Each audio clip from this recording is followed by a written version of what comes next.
গেছে পবিত্র রমজান মাস। পুরো বিশ্বে ধর্মপ্রাণ মুসলমানরা এই মাসের অপেক্ষায় থাকেন। রমজান মাস হলেও খেলা চালিয়ে যায় খেলোয়াড়রা। ইউরোপের ক্লাব ফুটবলের ম্যাচগুলো সাধারণত হয়ে থাকে বিকেলে। সেই ম্যাচ শেষ হতে হতে মাঝে মধ্যেই সন্ধ্যা পেরিয়ে যায়। ইউরোপে খেলা মুসলিম ফুটবলাররা রোজা রাখেন, আর এই ম্যাচ চলাকালীন সময়ে তাদের ইফতারি করতে হয়। তবে ইংল্যান্ড ও বেলজিয়াম খেলোয়াড়দের রোজা ভঙ্গের জন্য বিরতির ব্যবস্থা করেছে।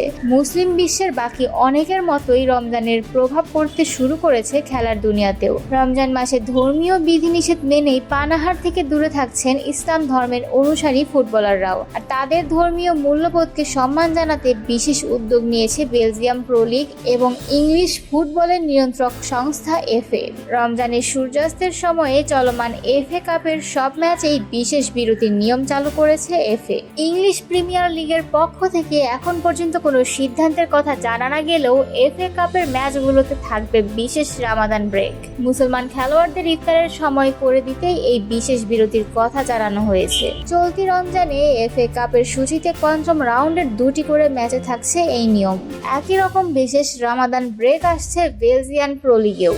বেলজিয়ান লিগে সূর্যাস্তের সময়ে ম্যাচগুলোতে বিরতি থাকছে। লিগের 14তম স্থানের দল সেইন্ট ট্রুইডেন্স এবং কেভি কোর্টসরিডসের মধ্যেকার ম্যাচে ছিল বিশেষ রামাদান ব্রেকের ব্যবস্থা। ম্যাচের 12 মিনিটের মাথায় ছিল সেই বিরতি।